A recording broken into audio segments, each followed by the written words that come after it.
শেখ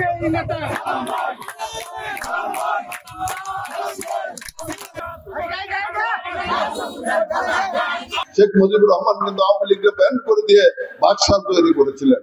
জিয়াউর রহমানের কারণে সেই দিন আজকে যারা জামাতে ইসলাম কম বলেন তারা দেশে ফিরে তাদের সংগঠন করতে সক্ষম হয়েছিলেন। বহুদলীয় গণতন্ত্র তিনি চালু করলেন এবং এই দেশটিকে আস্তে আস্তে ধীরে ধীরে একটি উন্নত বাংলাদেশ গড়ে তোলার জন্য যখন চেষ্টা করলেন, তখন আশেপাশের অনেকেই আমাদের এই দেশের উন্নয়ন যাত্রাকে মেনে নিতে পারে নাই। উন্নয়ন যাত্রাকে ধ্বংস করার জন্য তারা মনে করেছিল যে বাংলাদেশে জিয়াউর রহমান এবং বিএনপিকে রাখলে এই বাংলাদেশের উন্নয়ন দাবিয়ে রাখা যাবে না, বাংলাদেশের সমৃদ্ধিকে দাবিয়ে রাখা যাবে না। সেই কারণে আপনারা লক্ষ্য করেছেন চক্রান্তের পর চক্রান্ত, ষড়যন্ত্রের পর ষড়যন্ত্র করে আমাদের প্রিয় নেতা শহীদ রাষ্ট্রপতি জিয়াউর রহমানকে সেই দিন নির্মম ভাবে হত্যা করা হয়েছিল। আপনাদের নিশ্চয় মনে আছে জিয়াউর রহমানের হত্যার পরেও কিন্তু আপনারা বাংলাদেশ জাতীয়তাবাদী দলকে ছেড়ে যান নাই। বিদেশিরা মনে করেছিল জিয়াউর রহমানকে হত্যা করলে বাংলাদেশ জাতীয়তাবাদী দলকে ধ্বংস করা গেলে এই দেশের উন্নয়ন, এই দেশের স্বাধীনতা এবং সার্বভৌমত্বকে ধ্বংস করা যাবে, কিন্তু আপনারা সেটা করতে দেন নাই। আপনাদের মনের মধ্যে বাংলাদেশ জাতীয়তাবাদী দলের আদর্শ আপনাদের বুকে ধারণ করেছিলেন বিধায়ী আপনারা সেই দিন আবার আমাদের নেত্রী বেগম খালেদা জিয়ার নেতৃত্বে বাংলাদেশে আপনারাই সাহস জুগিয়েছিলেন। বেগম খালেদা জিয়াকে বেগম খালেদা জিয়া ক্ষমতায় এসেছিল আপনাদের কারণে, আমাদের সকলের কারণে। বাংলাদেশ দিয়ে সে বেগম খালেদা জিয়া ক্ষমতায় এসে কি করলেন? বহুদলীয় গণতন্ত্র তিনি এনে দিলেন। বেগম খালেদা জিয়া এই দেশে উন্নয়নের ধারাকে অব্যাহত রেখে বাংলাদেশের উন্নয়ন এবং অগ্রযাত্রাকে সামনের দিকে এগিয়ে নিয়ে যাওয়া শুরু করলেন। আবারও চক্রান্ত হলো যে বিএনপিকে জিয়াউর রহমানকে হত্যা করে কোনো সুফল পাওয়া যায় নাই, জিয়াউর রহমানের আদর্শকে ধ্বংস করা যায় নাই। প্রিয় বন্ধুরা আমার, সেই কারণেই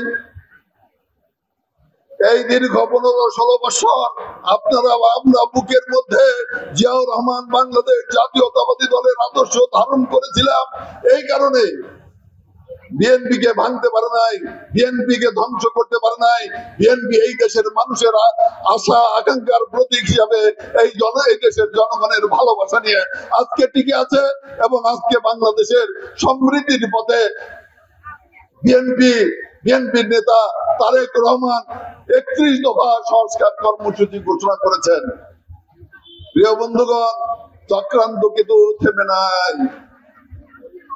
দেশের ভিতরে এবং বাইরে চক্রান্ত চলছে, ষড়যন্ত্র চলছে।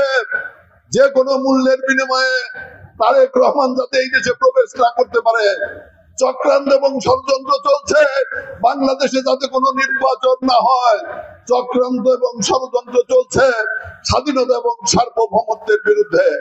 কাজেই আজকে কিন্তু দিন খুব কঠিন দিনের মধ্য দিয়ে বাংলাদেশ জাতীয়তাবাদী দল এগিয়ে যাচ্ছে। আপনাদের কাছে এই কারণে আজকে খুব সংক্ষেপে আহ্বান জানাবো, আমরা বহু ষড়যন্ত্র এবং চক্রান্ত দেখেছি, আমরা বহু ধ্বংসলীলা দেখেছি। প্রিয় বন্ধুগণ, আপনারা দেখেছেন এই দেশের কয়েকদিন আগে ওই ভবনের সেদিন কাদের দিকে একটি মিটিং করে কি বক্তব্য দিয়েছেন। আজকে আপনাদের এইগুলো লক্ষ্য করতে হবে।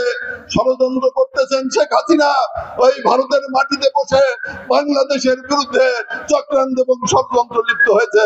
কাজে আজকে এই 47তম প্রতিষ্ঠা বার্ষিকীতে আমাদের শপথ নিতে হবে যে কোনো চক্রান্ত এবং ষড়যন্ত্রের বিরুদ্ধে বাংলাদেশ জাতীয়তাবাদী দলের কর্মী এবং সমর্থকরা রুখে দাঁড়িয়ে নস্যাৎ করে দিয়ে বাংলাদেশের স্বাধীনতার পতাকা, বাংলাদেশের সার্বভৌমত্বকে অটুট রাখবে। এই দেশকে আমরা একটি শক্তিশালী রাষ্ট্র হিসাবে বিশ্বের মুখে প্রতিষ্ঠা করব ইনশাআল্লাহ। তাদের ওই ষড়যন্ত্রকারীদের স্থান আর বাংলাদেশে হবে না, বাংলাদেশে করতে দেওয়া যাবে না।